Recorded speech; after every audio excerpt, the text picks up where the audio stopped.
नमस्कार। चलिए आज एक बहुत ही दिलचस्प जासूसी कहानी में गोता लगाते हैं। एक ऐसी कहानी जो पदार्थ के सबसे गहरे रहस्य को सुलझाने की कोशिश करती है। हम बात करने वाले हैं उस चीज की जिससे यह पूरी दुनिया बनी है, यानी एटम या परमाणु की। ये एक ऐसा सवाल है जो हजारों सालों से हम इंसानों के मन में उठता रहा है। आखिर ये दुनिया, ये तारे, ये हम और आप किस चीज से बने हैं? और यकीन मानिए, इसी एक सवाल ने विज्ञान के सबसे रोमांचक सफर की शुरुआत की थी। तो चलिए टाइम में थोड़ा पीछे चलते हैं और मिलते हैं इस कहानी के सबसे पहले जासूसों से। ये वो महान विचारक थे जिन्होंने सबसे पहले इस बड़े सवाल से जूझने की हिम्मत की और जवाब ढूंढने निकले। बात है प्राचीन भारत की। वहां एक महान दार्शनिक हुए, महर्षि कणाद। उनका एक बड़ा गजब का आइडिया था। उन्होंने कहा, सोचिए, अगर हम किसी भी चीज को तोड़ते जाएं और तोड़ते जाएं, तो आखिर में एक ऐसा छोटा कण बचेगा जिसे और नहीं तोड़ा जा सकता। उन्होंने इस कण को नाम दिया परमाणु। और कमाल की बात देखिए, ऐसा नहीं था कि ये सोच सिर्फ भारत में थी।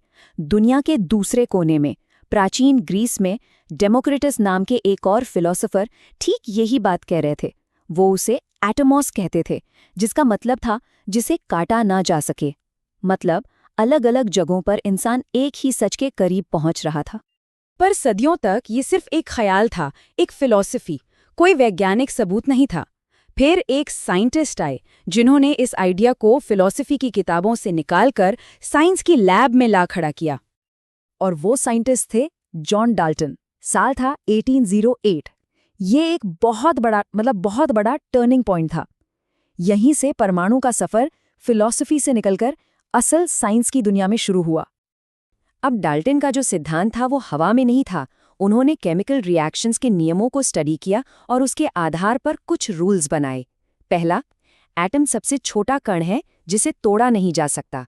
दूसरा, इसे ना तो बना सकते हैं ना ही खत्म कर सकते हैं। तीसरा, केमिकल रिएक्शंस में यही एटम हिस्सा लेते हैं। और चौथा, अलग अलग एलिमेंट के एटम एक फिक्स रेशियो में जुड़कर कंपाउंड्स बनाते हैं। डाल्टन की थ्योरी ने नींव तो रख दी, पर कहानी में अभी एक जबरदस्त ट्विस्ट आना बाकी था। जो एटम अविभाज्य माना जा रहा था, अब वो टूटने वाला था। वैज्ञानिकों को एटम के अंदर एक पूरी की पूरी नई दुनिया मिलने वाली थी।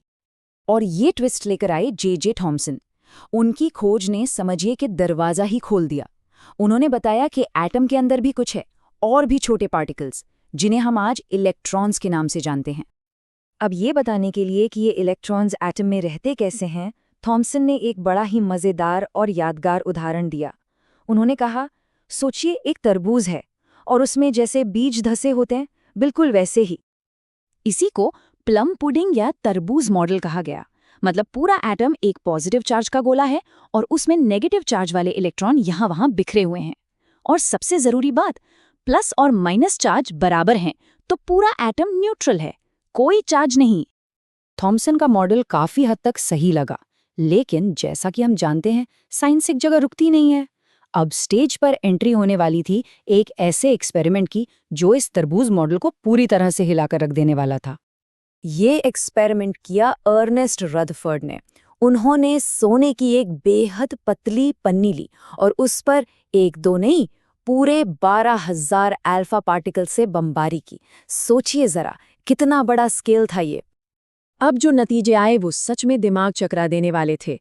जैसी उम्मीद थी, ज्यादातर पार्टिकल्स तो सीधे पन्नी के पार निकल गए। ठीक है, कुछ थोड़ा सा अपनी जगह से हिले, ये भी ठीक है। लेकिन जो किसी ने सपने में भी नहीं सोचा था, वो हुआ।